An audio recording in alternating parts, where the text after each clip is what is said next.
one thing is for sure, if you are an individual or a business who is not leveraging AI, then you go obsolete. And that has been told by several big people. Think through, how is AI going to reshape our lives, how it gets used. It will change learning, it will change the job market, and I think we can shape that in the right way, but challenge us. I think that every business in the future, just like they have an email address and a website and a social media presence today, I think every business is going to have an AI agent that their customers can talk to in the future. For example, if I were a student today, the first thing I would do is to learn AI, irrespective of whether it's for math or for science or chemistry or biology, or it doesn't matter what field of science I'm going to go into or what profession I am.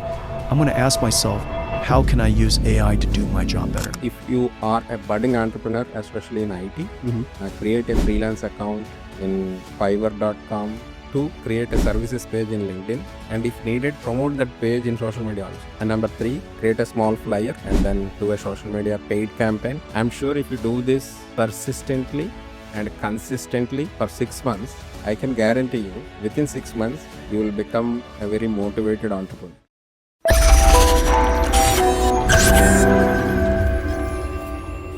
I am 14 years experienced data engineer. Back in home, I used to work as a data engineer in India in a small IT company, Bitwise Solutions, and then later I migrated here. Here also, I got a lot of support and guidance in my career. But now I'm looking forward to make my career to the entrepreneur side, and I'm looking forward for your guidance. So that's why I wanted to have some guidance, and I have a set of questions which will be helpful for everyone over here. Because in Canada, we have seen after 4 or 5 years, whenever 5 guys, Desi guys meets, the only topic they have is what shall we do next? Shall we do something entrepreneurial? Everybody talks, but nobody is able to get the guts to get into the field. So my questions will be most probably on that level, how to break this. I had a different experience because in Canada, what I have seen was, and also is that many people are mostly, interested to do only jobs. That is what my observation was. But I haven't hardly seen anyone, talking about the entrepreneurship. Maybe they might be talking about, "Arey yaar, my salary is not sufficient. I don't know what to do next. Do you think I should do a second job, or do you think I should do a business in parallel?" Yes. That kind of, so they always look at business as a plan B option. Yes. Whereas an entrepreneur always thinks business as a plan A option. Yeah. So that is what I have observed in terms of the mindset in Canada. But I mean, you might have a different. No, I absolutely agree with you. That's what I was talking about. Because of the taxations, after 5 years, everybody thinks about that they are not much saving for their families and to take away home. Some people are also planning to go back to India. So they realize after 4-5 years, okay, yeah, with the job, we are not able to save enough to go back. So they are looking forward for next opportunity, which they can do with their jobs, or they can leverage it for some time, and then they can be 100% full-time entrepreneur. So now, what are the first few things which you can give, which can be helpful for people like us who are already in job, where they can think about getting hands-on and get some extra money and then making their career eventually?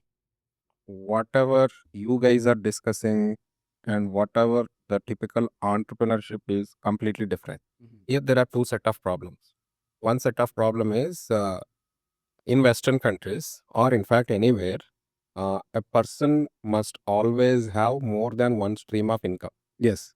Okay. If job is the first stream of income, Yes. if we lose the job, then we lose that income. Yes. So we'll be like jobless. And in mostly in Western countries, it is always whatever you earn, it is always hand to mouth. Yeah. Even if you earn 70,000 per year, it is hand to mouth.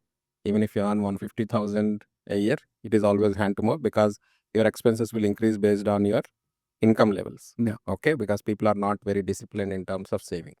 So probably the discussion whatever you guys are having is what can be a very good second stream of income. Yes. Which can help us to build some savings. Yes. Or some to act as plan B or some. Absolutely. Yeah.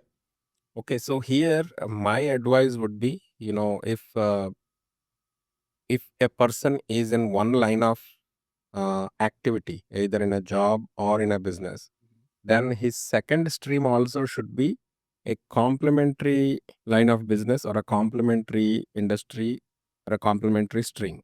For example, you mentioned about renovation. Yeah. So renovation as a business can be a good complementary business for a realtor, because realtor always buys, sells home. So the industry is same. Renovation is also towards the real estate only.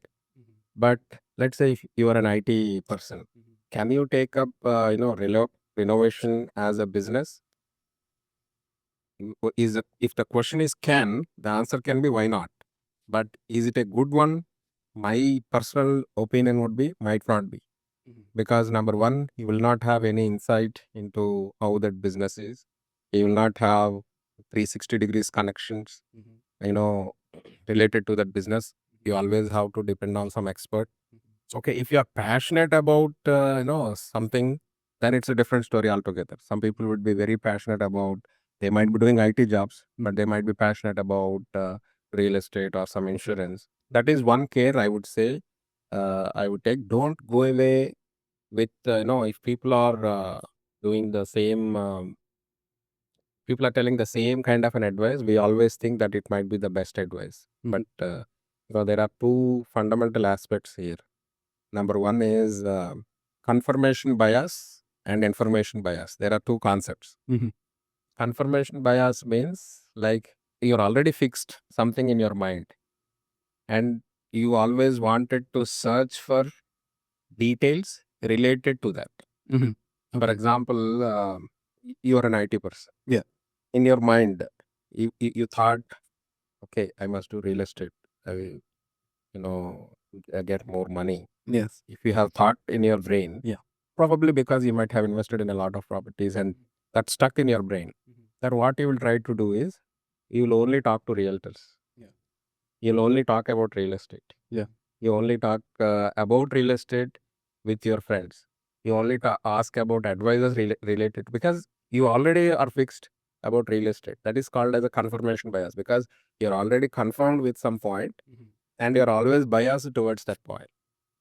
And the second concept is information bias. So this means that if you hear more about something from so many people, you think that that is the right thing. So you're always biased based on the amount of information you're getting. You haven't done any SWOT analysis or anything, but since you heard about something from so many people, you think, okay, might be that is the best thing. So again, these two are quite very misleading. This Okay. is where people do lot of mistakes. They burn a lot of money and then later they realize. So it is not, because see, everyone, if you're talking to a realtor, he always, because he's into reality field, he'll always say about good about his profession or his job. Let's say you're a data engineer. Yes. Right. So even if data engineering as a field is very down today, example. Yeah. Okay, since you're a data engineer, you'll always say data engineering is good field, you should come and all. That's what is happening with QA people. Like one of the fundamental aspects is, if there is a new guy who wants to get into IT, he hear from so many people that QA is the easiest job to do. Yeah, I no know. coding, no technology. So he's already into that confirmation bias, right? Yeah. So then what he will do? He will only talk to QAs. Yeah. You're also QA. How is the QA job? Yeah. Then what the other person does? Because he's already a QA, he's always biased with QA. So he will apply his confirmation bias, Yeah. right? Yeah, QA is a very good profession, man. I have been in this industry for 15 years. It's a very good job. No problem. You can pursue it and all. Then since he's talking to 10 people, 20 people, QAs, so he will apply his information bias. Oh, most of the people are telling QA is a good profession, so I'll take up a good profession. But what is the reality? There are no jobs in QA. Yeah. Right?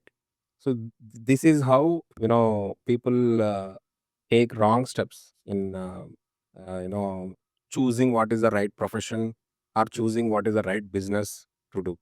So again, coming back to your question, you asked about what are the things that see. There is nothing like what is the right one or wrong one but the formula can be something where you are extremely good at. Mm-hmm. Okay. Okay, something where you are very passionate about. I mean, you're more interested. Mhm. First one is where you are more experienced in. Okay. Second one is where you are more interested in. Okay. So these two are the factors that decide what you should do. But don't go with. But what is that? We don't know. Like we have to explore. Mhm. Till date, I was under the impression that we can make millions in IT. So I went to one person. He sells lemons. Okay. So out of curiosity, I asked him, uh, how much business he make. He said he'll make easily about 4 to 5 crores a month. I was Cool. I was shocked, Yeah. and he's a newbie. Okay, he was in that lemon business only from the past 3 4 years. Mhm. So I was shocked. So there is a scope for business in everything, but Mhm. we only tend to see in some areas where we are more hearing about. Mhm. But let's say if you are passionate about agriculture, Mhm. there is a lot of business scope in agriculture. Okay. You just have to research more about Mhm. what businesses are profitable in agriculture as an industry. Mhm. There is here the most in Canada. If we talk to Canada, I'll tell you what many people choose. They either want to become a realtor Mhm. because they always see realtors roaming around in Mercedes Benz and Range Rovers. Yes, absolutely. Okay, Yeah. they always have this impression that realtors make 500,000 a year. Two, they become insurance advisors. Okay. Yeah. Three, they become mortgage advisors. Yes. Okay. Four, they become uh, what is called what is the other license? Home inspection, Okay. home inspection engineers. Mhm. So some people become dental assistants. Mhm. So these are all widely used, widely followed professions, Mhm. but they do it not either out of passion or not either out of their own skill set, Mhm. or they don't have passion. For example, dental assistant, you neither have passion nor did you get any dental what do you call procedure, Mhm. but you wanted to become a dental assistant because your neighbor said dental assistant is a good profession, easy to get a job, so learn more. And Yeah. no so yeah, so you go by passion, or it should be from your complementary list. I absolutely second that thought. అవునా?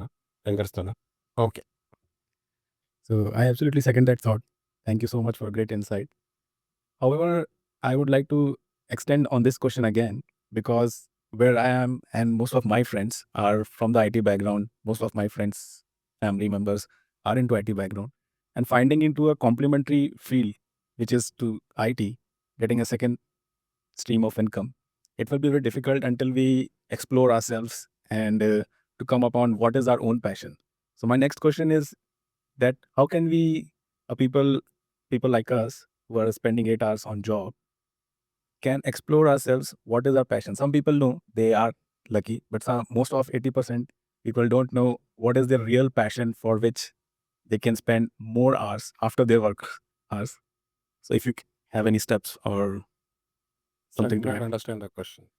For example, people like me who are, I have 2 3 passions like music. Okay. I have passion for spirituality, debates, politics, Mhm. but they are not income generating scheme things.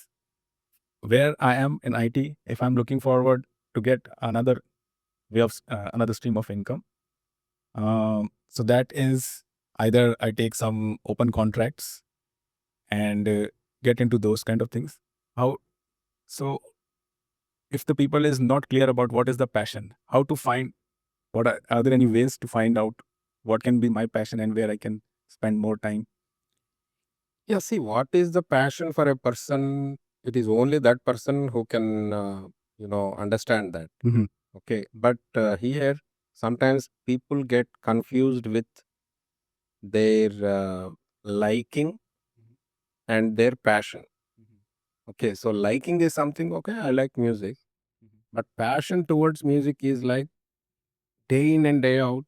You always research about music, what kinds of music are there. You know, if you are good at singing, you will sing that music, or if you're good at composing, you will start as a hobby, and then so day in and day out, you only think about that. That is called as a passion. Okay, but if you just like music, that is more of a kind of a liking or maybe a hobby, but might not be a passion. Okay, so you have to understand those things. So the answer for this is you again, what passion do you have? Whether are you really passionate about it? Only that person will know, and your conscience will automatically tell you, okay, you have to do something about this. You have to do something about this. That is when you should start. But for a generic answer, let's say if you are an IT person, because in Canada most of the people are into IT, and especially like from Indian community, many people go into IT jobs. So for IT people, what are the second level of income streams that one can set up? Yes. Okay, so the quickest, second stream can be doing a second job. Okay, so in Canada or anywhere in US, you can do as many jobs as possible. Okay. No problem with that. But then you have to see that the second job, whatever you are doing, either part time or full time or contract or full time, doesn't really matter. You have to see that the second job is not in the same line of business as the first job. For example, if the first job is in banking, your second job should not be in banking. Okay. It can be in healthcare or it can be anything. Nobody will object that. That is number one. Number two is your first job. You have to see the employment contract or the independent contractor agreement. What clauses are there? Okay. Some companies says you cannot work in anything other than this job. Some companies says you should not be engaged into any activity full time or part time with my competitors or anyone in my line of business. Yes. Okay, and some companies mention that between 8 to 4 you are only engaged with me, nobody else. So you have to read all those things.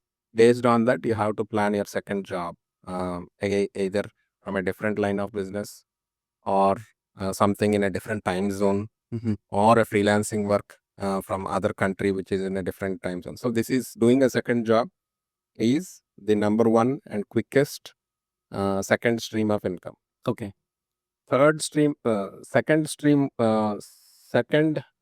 activity can be, if you are technically very strong, you can start giving some trainings.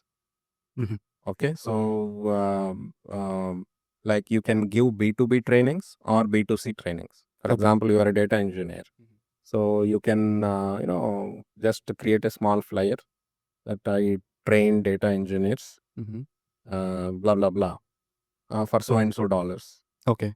So then a lot of at least you'll get 2 to 3 people to start with, and then once you finish the first batch, you'll get about 5 people. It is a very good second stream of income where you can spend only 1 or 2 hours a day. Yes. Right? So that is also possible. You can also do in a B2B style. You can approach some training institutes, Okay. saying that, hey, I'm available. I'm an SME in data engineering. Let me know if I can be of any help. I can offer trainings. So my hourly rate is so and so. You can join them as a trainer. So that is B2B. Okay. You can do B2B and also B2C. B2C. So there is a second stream of income in the second stream. Okay. Okay. The third one is you can also create some tutorials and sell it to Udemy or what are the other job sites? Other learning platforms. Other learning platforms. Right. So that will give you passive income. If you create a course, okay, data engineering and so, you'll spend about 10 to 20 hours on creating that course, solid, following some high quality standards, and you sell it to Udemy. Okay. And Udemy will pay you whenever that course is sold. It is on Udemy's headache to promote that course. Okay. But if Udemy approves your course, they will try to sell it as much as you can. They take some percentage and they give you. So it is like course done once. You will get income till the course exists in their network, right? So that is also another source of income for you. So the third, activity you can do is you can start your, if you are a data engineer, you can start data engineering as a service, right? So you can set up a service model where I'm an expert in data engineering. So if you have any data engineering needs, you can let me know. I'll be able to help you. So you'll create a service portfolio. In LinkedIn, there is a service page that you can always create. Oh, okay. Okay, so if you have any data engineering project, you can give it to me and I'll be able to serve you. You'll charge some hourly rate or you can negotiate a fixed price depending on the scope of that project. Okay, so these are, for people in IT, there are, like I have told you, three. But if we deep dive into more and more, we'll get to know more as well. There are so many within the IT industry itself. Why to go for other, industries unless you hate IT? Yeah. Yeah. Very insightful, sir. Because somehow, when you were giving me answers, I was thinking about, yeah, this is the right answer, which I already knew, but I was not doing it. Whenever we socialize with our friends, everybody is giving their own ideas, opportunities to investment, and we just we hear them. Okay, there are nice returns, so we start thinking about them. However, after listening your answers, I'm pretty much clear that, yeah, when we are into our own profession and working on our complementary streams, it will be more beneficial because we will be developing our skills and we'll be expert in that and getting more revenue. And nobody can cheat you also. If Yeah. you go into a different industry altogether, Yes. you have to depend on some expert Yes. because you don't have any insights about that industry, how it works. Yeah. But if it is the same industry, same line of business, Yeah. then obviously you'll be already skillful. You don't need to depend on some other's advice. Yeah. You can monitor the entire activity all by yourself. Yes. You can first start doing it by yourself. And then if you're not able to do it or if the work is too much, you can scale up by adding more consultants or by more employees. Adding up to that, sir, I'm also into this phase itself where I'm trying to get additional work apart from my contracts. So the first major challenge for a technical guy like us is the marketing part. How to market our skills and our services to the market, because market is very crowded and there are already so many big companies who are taking even smallest project from the market by bidding the lowest. So if you have any guidance on those, how a person, seasoned technical person having 15 to 20 years, who is mainly into technical terms, how can he market? This LinkedIn point was a new insight for me. I will definitely explore it. How to create a portfolio and get into service portfolio. But if you have any additional information. Yeah, so let's say you are a data engineer, right? Yeah. Let's say you wanted to set up a small software services company, Yeah. which offers data services. It can be data analyst services, or it can be data engineering services, or data science services, or data management services, whatever it is. Let's say data management services or data services is your line of business. Yes. Now your question is, how do I market myself that I can get some business? Yeah. Okay, this is where 99% of the wickets fell down. Yes. They always start with something, they always try to do, but then they fail in marketing or generating sales out of it. Yeah. And then they give up. Yeah. Okay. So some of the standard things that you have to very persistently do it. Okay. First, start this as a freelancing activity. Okay. Okay. So standard freelancing portals in the world are, there used to be earlier Elance, there used to be Odesk. Now, Upwork has bought all those things. So Upwork is the top notch freelance portal where you can create your profile and you can, create a very beautiful profile, mention your hourly rate, your skill sets and all. And then you can start bidding on the projects. Okay. Okay. So initially, since you will not have any reviews or anything, you'll face challenge. That is the reason why I mentioned you have to persistently do it. Okay. Whether you get it or not, you have to daily bid, daily bid, daily bid, daily bid.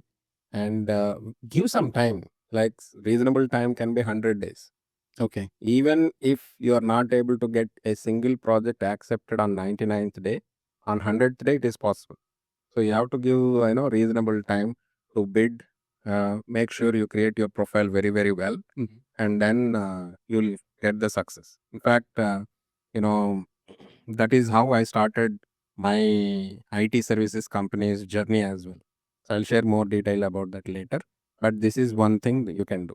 Second thing which LinkedIn has recently introduced, I think, couple of years back, was a service page. Okay. Okay, you can create.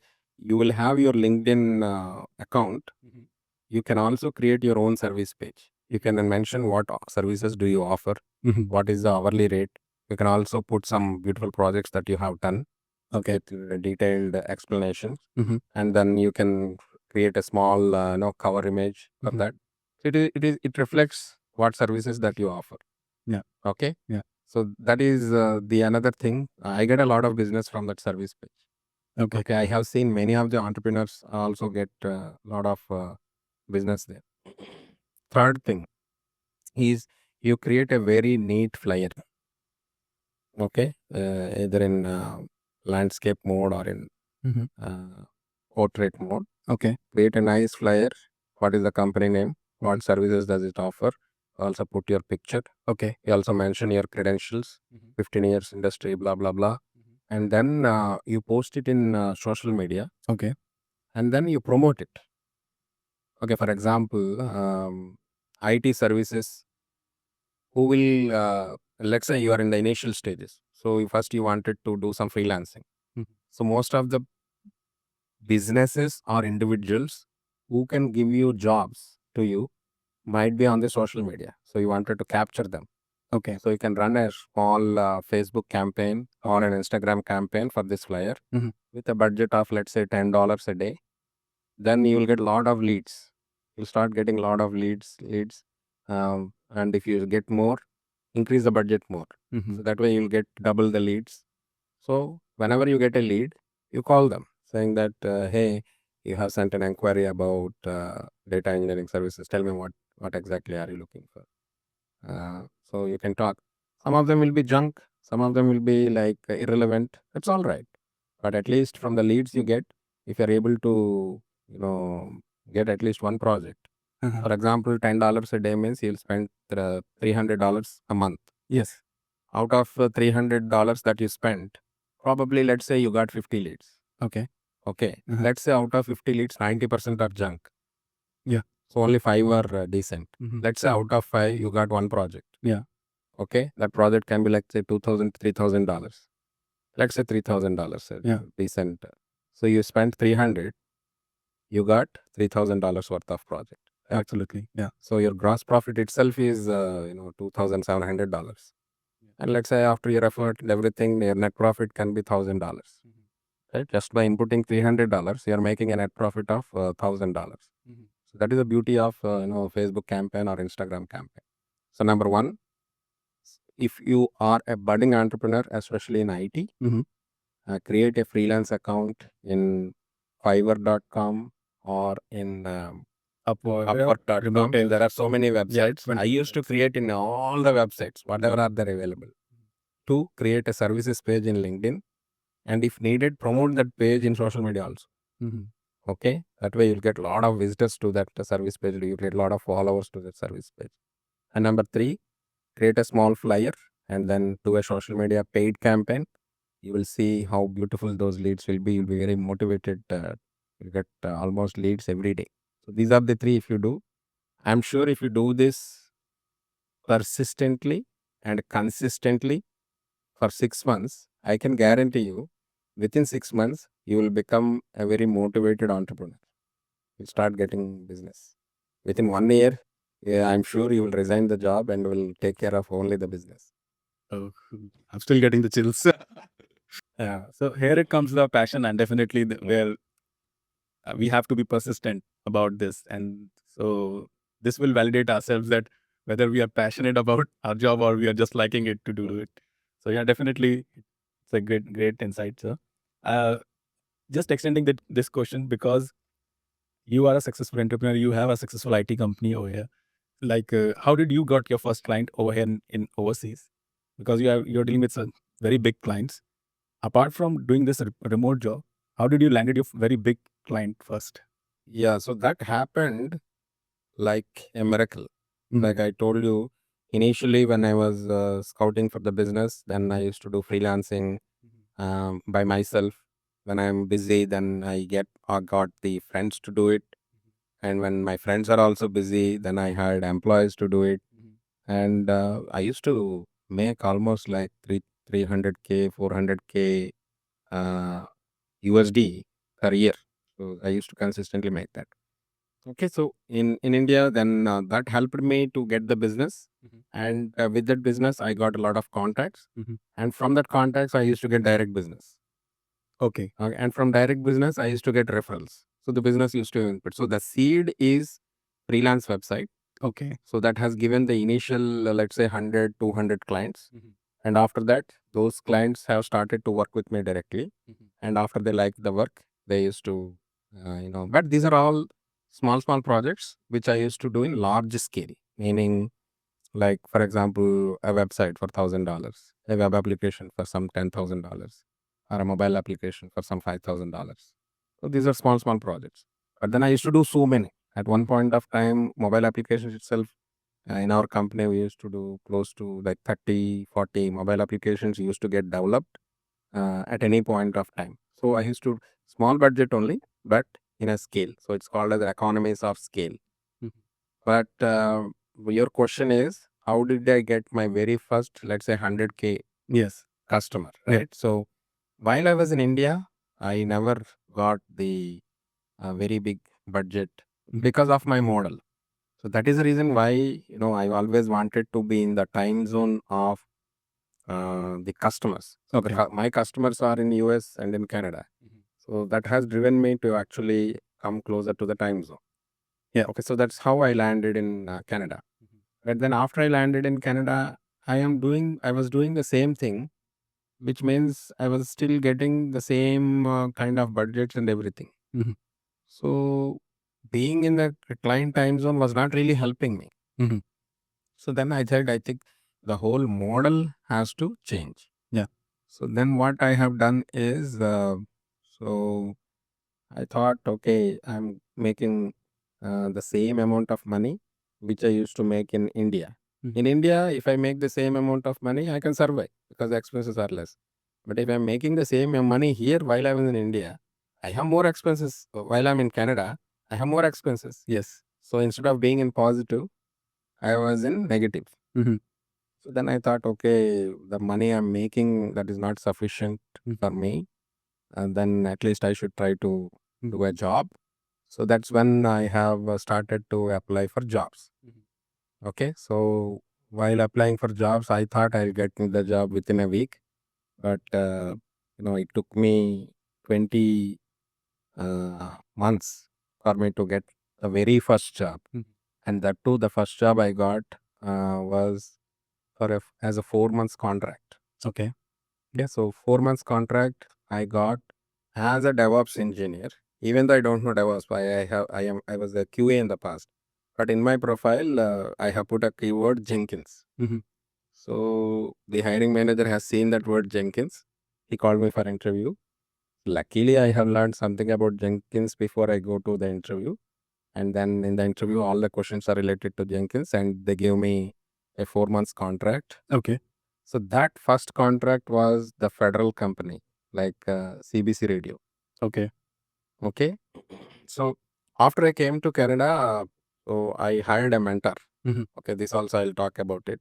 So I hired a mentor, and I told him saying that I got this 4 months contract, and this is a federal client, and it's a contract.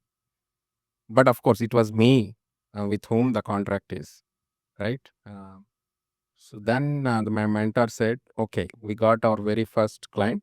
Yeah. So we should now try to show this in your portfolio that you have worked for CBC Radio. Okay. And market this as a DevOps service. Okay, to the entire world. Okay, NCPL offers DevOps services, and we work with some of the biggest clients like CBC Radio. So that brand has helped me get a lot of government clients. Cool.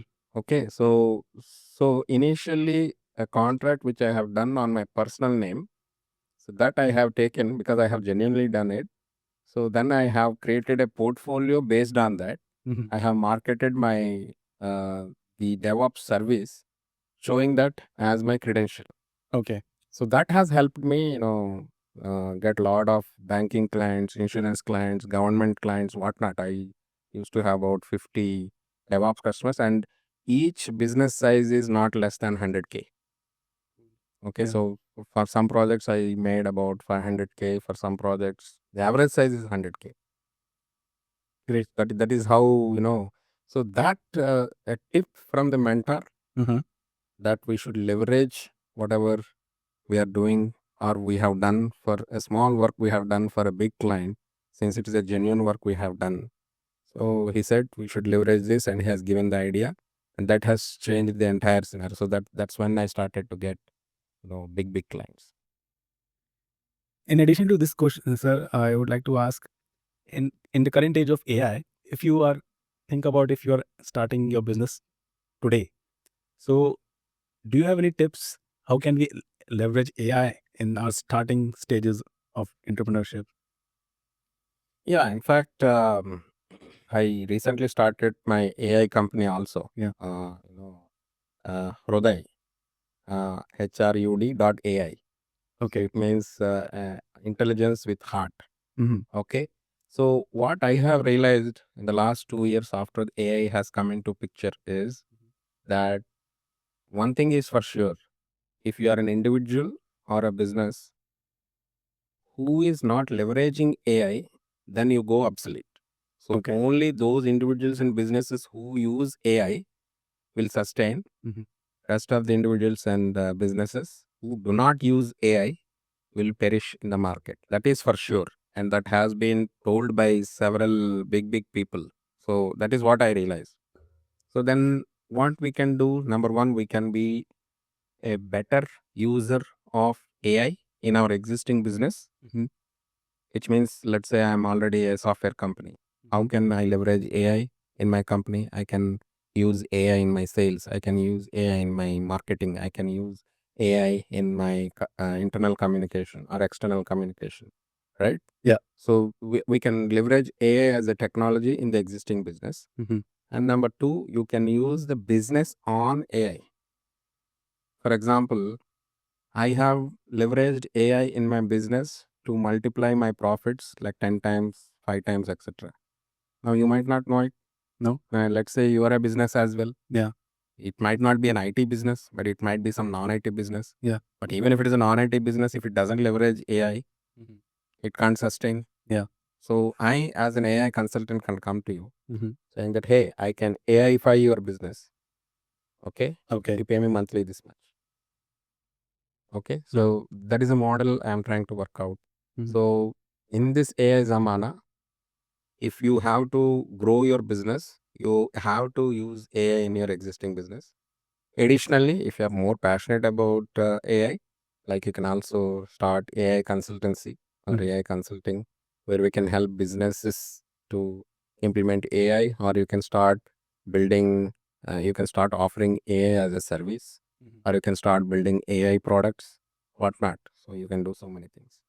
In today's world, do you see any competitions in the market, Canadian market, for your company? And how do you keep yourself ahead of them? Do you think about your competition, or you always think about how to grow as an individual, as a company? Yeah, see, competition will be there everywhere. Mhm. Okay, and whatever you do, Yeah. you will have competition. Yes. Very rarely, people get into business where there is no competition. And I got into both of this. Mhm. For example, in 2015, when I landed, I told you about my DevOps story. Yeah. So in 2015, DevOps was pretty new. Mhm. Nobody used to know even how to create a small Jenkins pipeline. Yeah. Okay, so that has become an opportunity for me. Mhm. So that I have leveraged because I was, I got the first mover advantage. I was one of the very few companies who offered DevOps as a service. Yeah. We offer DevOps solutions. We offer cloud solutions. We can help you, do migrations from on-prem to cloud. We can help you migrate the DevOps pipelines from one CI/CD tool to another CI/CD tool. So the first mover advantage. Okay. But then once the first mover advantage is gone, there are so many DevOps companies who are offering services as DevOps. Then I have exited. Okay. There are two ways you can deal with it. Like if you wanted to uh, face the competition, you can face it. No issue with that. Or you can exit and then look at another business. Okay. So I have taken a strategic decision to exit from that business because of several mistakes I have done in that business. Because I was the bottleneck in the entire DevOps business. So as a single individual, how much can I bear? So considering my health and my age reaching 40, I thought instead of facing the competition, beating the competition, I thought exiting and going into another line of business is a better idea. So that's one. But then, in a generic sense, whatever business you do, you will always have the competitors. But what I believe is a five-star hotel sells idlis. Yeah. A small Brundavan kind of restaurant sells idlis. Yes. And a small roadside buddy can also sell idlis. Yeah. And surprisingly, all three of them has a full load of customers. Brundavan is always busy. Roadside Bandi is always busy. And five-star hotel is always Also busy. So which means that a Brundavan restaurant is never a competitor for roadside Bandi. Five-star hotel is never a competition for Brundavan restaurant. Yeah. And for the Brundavan restaurant, that roadside fellow is also not a competition. Yeah. So each business will have its own customer base. So that is one thing that you have to keep in mind. Now, if you have the customer base, how can you retain the customers? Right? So for that, you have to do your business properly. If a roadside person, we have seen that roadside people, but they'll always go to one set of roadside bandis only, right?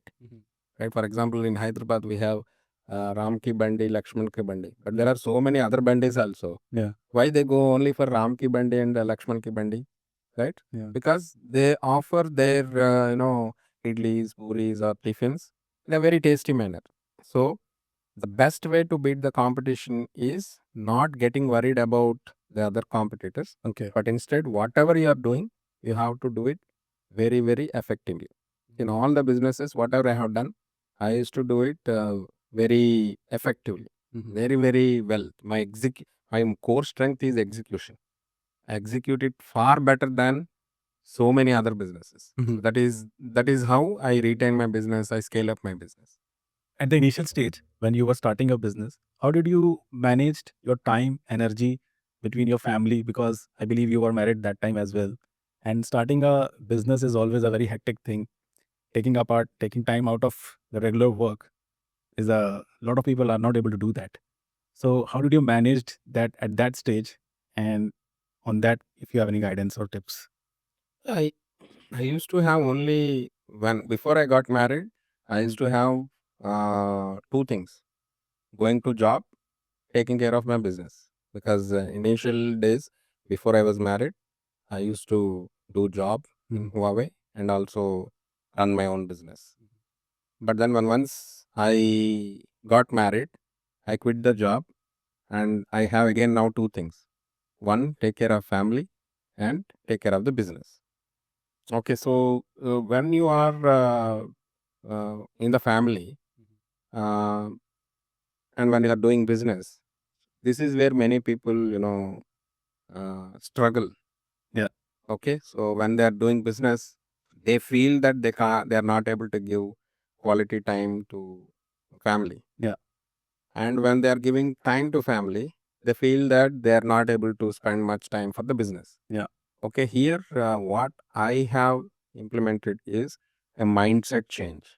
Okay, so the very first mindset change I have brought in myself is like don't think that you're not able to give time to business or time to family.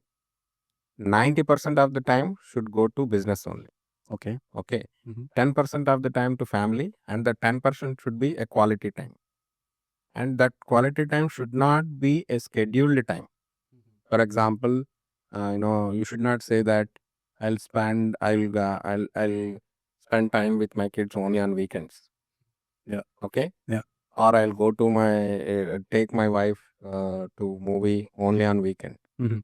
One of the biggest contribution by business is that you are the dictator of your own time. If you want to work today, you can work. If your wife says, let's have a vacation on Monday, Mhm. because Monday is a holiday for kids, Yeah. okay, you should be able to go on Monday. But if you say, no, today I have a lot of work, we can go only on weekend, that's when the problems start, right? So when there is a request from family, fulfill that request. Okay. So today I have my son's graduation ceremony, but I also have scheduled meetings. Yeah.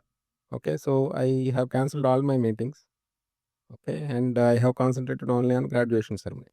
Yeah. But what many people do is, sorry, beta, I cannot come to this graduation ceremony. Mummy will come, and I can't come because I have some client meetings, blah, blah, blah. So that means you're not able to, Manage. see what is the priority. You have to decide your priorities. For me, on that day, graduation ceremony is the priority. Okay, if in the other day, meeting a client might be priority. I work 7 days a week. Mhm. Even on Sunday and Saturday, I come to office. Yeah. So 7 days a week, I come to office. But then as soon as on the weekends, I go back to home, I spend my time only with family. If I have to go to movie, then I go to movie, and then from movie, I come to office. Yeah. Right? Morning, if we have to go to a restaurant, we go to restaurant, and then I come to office. Either way, I work 7 days in a week, but I always prioritize family requests first, and then take care of the business requests. But from the time contribution wise, 90% of the time should go to business, and 10% of the time should go to family. But then whatever 10% should be a quality time, and that 10% should always be your priority. Yeah. 90% of the activity should not dominate the 10% priority. Absolutely. Yeah. So you have given the roadmap, you have given all the good stuffs that what we need to do. But I still believe there are some mindset shift which needs to change, because a lot of aspiring candidates like me think about a lot of projects, but they are planned, but they are not executed. If you have few steps or 5 steps which I can take from tomorrow itself, practical steps tomorrow morning, how can I execute what I have planned? If you have tips on those. So the number one mindset shift that you have to do is you always have to mingle, or let me put it, you always should not mingle with losers. Okay. Always mingle with people who are either equal to you or better than you. Okay. Okay. Mhm. For example, you are a successful IT professional. So if you mingle with students, you get nothing. Mhm. Students will get something out of you, Yeah. but you get nothing. Yes. Okay. But if you mingle with someone who are like architect level, or who are senior project managers in IT companies, Mhm. then you'll get better insights. Yeah. Okay. So number one shift is mingle with people either equal to or better than you. Okay. Preferably better than you, because if you are equal to, then it is of no use again. Mhm. Okay. Because there are several scientific formulas that your IQ is equal to the average IQ of all the people whom you mingled with. Yeah. So if their IQ is better than you, your IQ will automatically become better. That's the But principle of superposition, I guess. Yeah. so that is one thing. Yeah. Second thing is, you have to stop comparing with others. Mhm. This is where 95% of the people fail. They always try to compare with others. Oh, that guy has started a restaurant. Yeah.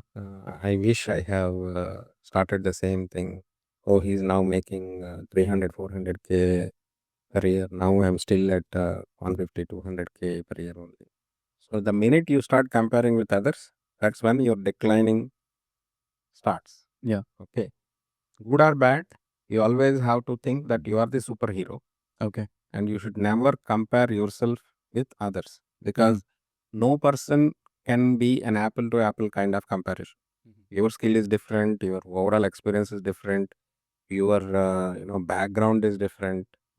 Why are you comparing with others who is coming from a different background, from a different industry, from a different skill set and a different experience? When you compare, it should be an apples to apples comparison. Absolutely. Okay. Yeah. So my colleague has come to Canada on the same month as me. We are same experienced. We came from same company. Okay. Then it makes possibly can make some sense. But then otherwise never ever compare with others. That is the second mindset shift that you have to bring in. Okay. Third is you always have to learn the art of ignoring. Okay. So uh, if you always try to you know what do you call keep listening to or keep thinking what others might think, then you will never grow. Because while you are doing your own business or while you are starting your own entrepreneurial journey, many people will start giving you free advices. Arey yaar, you have been doing a successful job. Why did you quit that job and get into business? You see today you are not making any money. Had you been in the job, you would have made or at least you would have done both together. Yeah. You are a fool that you have quit the job. People especially from the family side. Yeah, what happened to Athlete? Why is this guy? He's Karam say life is happening with kids, wife. He's getting decent pay. Why does he want to try business and why does he want to, lose money in running that business? So all these kinds of things will come into picture. So you have to learn the art of ignoring. If you keep taking in the comments of others and thinking about it, then again your decline starts from there. Yeah. And the fourth is um, again because these mindset shift is to execute, you always have to think about that business only. Okay, it should not be your plan B. Business should always be your plan A. Yeah. Job is never your primary goal, right? So your business, if you are able to do it, you can make more money. I think there is no job holder in history who has become wealthy. It is only the businessman who has become wealthy. So for you to be successful, even though you are starting to do a business while doing a job, your top priority should be business only, not the job. So we have to learn the art of prioritizing. So that is the fourth mindset shift that you have to do. And fifth mindset shift is that you have to always, work on how to do it, how well to do it, let me do it. You have to keep doing the thing 24/7. Okay. Okay. Many people think, oh, I'll spend about 1 to 2 hours a day on this because rest of the 8 hours, 10 hours, I'm busy with my job. Then you won't do it. You have to, even in the job, you have to think about your business only. So, number 5, you have to be extremely focused 24/7 on this business. Even when you're doing the job, your focus should be only on, okay, I'm doing this, but how can I do better in my job? Yeah. Right? So because job, you can do it aram say because you're quite experienced. You need not have to leave everything aside to do the job. Yeah. Job can be done with your subconscious mind. Yeah. But your business should be done with your conscious mind. Yeah. So, sir, you have so many subsidiary companies, under NCPL, you have a lot of companies. Whenever you are trying to open a new venture, what SWOT analysis you do? Whether that, okay, I should open this field, I should get into this particular field as well. So, if you have anything on those. Yeah, I always do SWOT analysis. Mhm. The first and foremost is If you could give an example of your latest company, how did you done your SWOT analysis with that? Okay, yeah.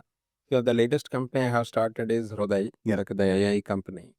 So I had this idea of starting this AI company 1 year back, but it took me 1 year for me to start this company. What did I do in this 1 year? So I was doing all this SWOT. So what are the areas I should concentrate on? Which areas are moving fast? Which areas are emerging? Okay. When I conceived my idea about AI company, at that time there was nothing else except GenAI. Okay. Yeah. Okay. Mhm. 6 months back, GenAI is gone. Agentic AI has come into Come into picture. place. Yes. Today, at that time I thought I can develop agents. 1 year back, I thought I can develop some good GenAI products on the cloud. But 6 months back, no, GenAI is gone. So I thought I can develop, some very nice AI agents which can increase the productivity. Yes. Now we have thousands and thousands of AI agents already developed by big companies, small companies, AI startups. Yeah. Now, so then the industry is changing quite faster than my thought process. Yes. So then I used to have sleepless nights. What I should do with the AI company when I'm thinking of doing this, not able to do that. Then I thought, okay, so I think we can't reinvent the wheel. Better let the development goes.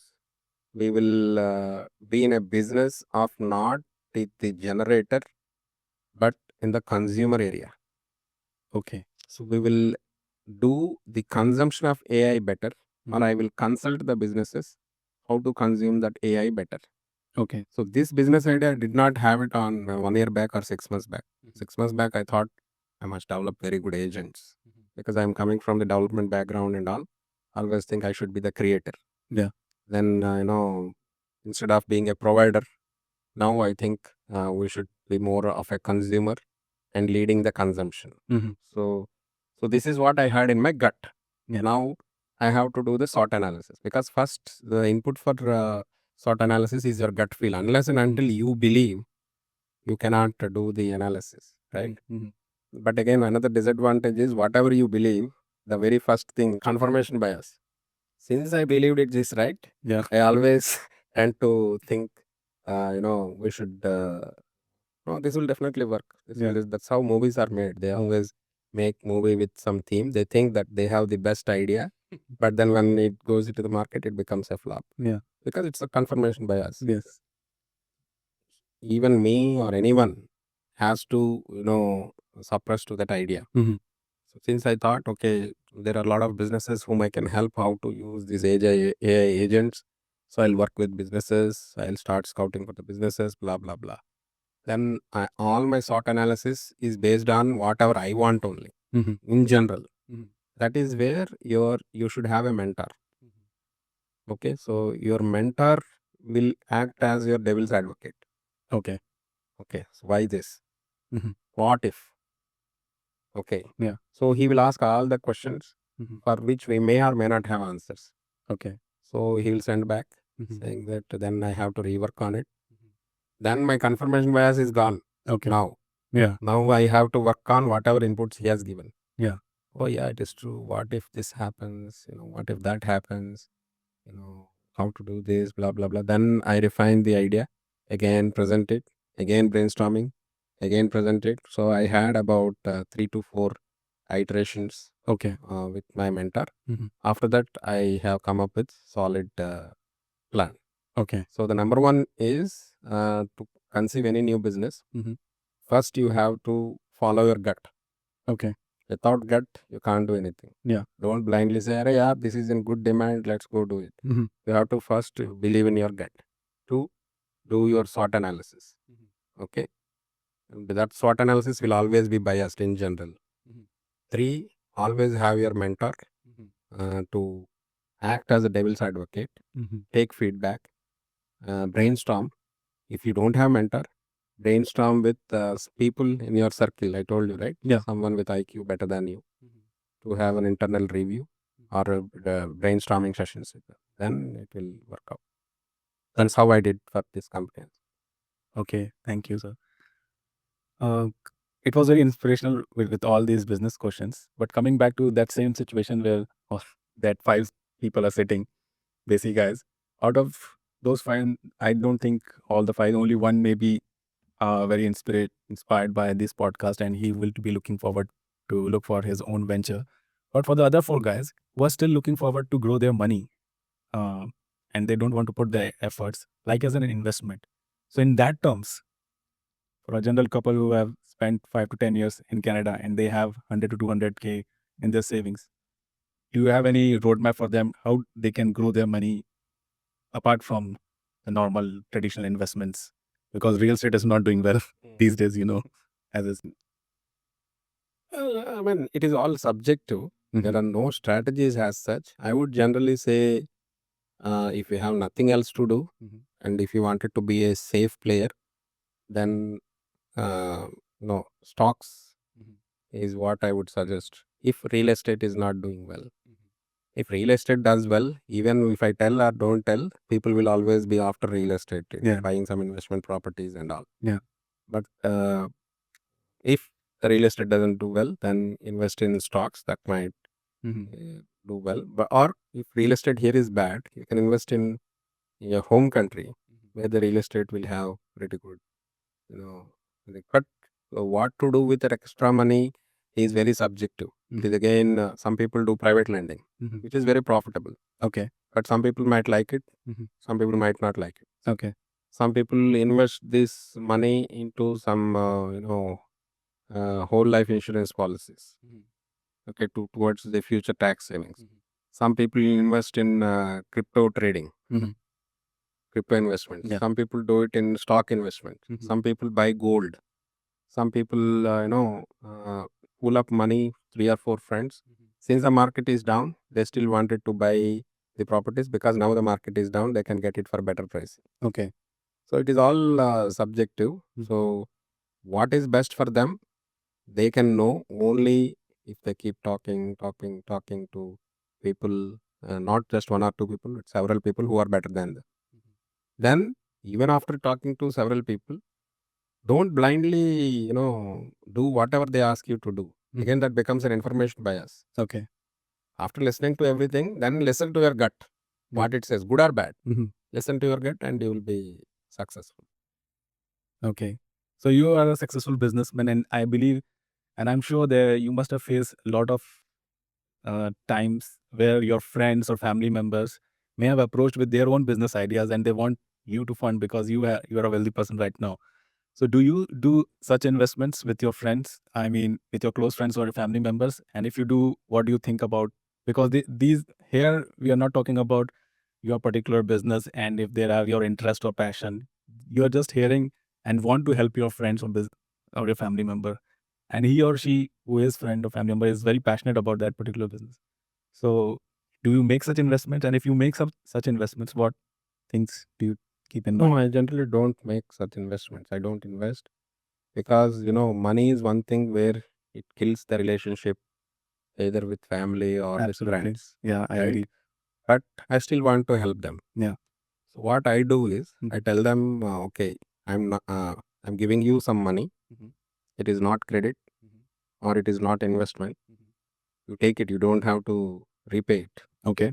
Okay. Mhm. So, in that way, I'm out of the investment. Mhm. I'm also helping them. Okay. I need not help them entire amount what they're looking, but Mhm. something. That is one strategy I follow. Another strategy I follow is if they ask me for investment, I tell them that I'm not going to invest, Mhm. but I'll give you some loan. Okay. Okay. Mhm. And I give that loan with a mindset that it will never come to me. Okay. And most of the times it never comes to me, comes back to me. Okay. But even though I know that it will never comes to me, Mhm. and even though that person says that they will definitely repay, Mhm. I still lend them money Mhm. because if they have to ask me for second time, they have to clear the money that they have Yes. Yeah. taken earlier, right? So at least I am getting rid of them. Okay. Okay, from asking them, I'm not getting rid of the people, Mhm. but I'm getting rid of them asking for money second time. So these are the two strategies I follow.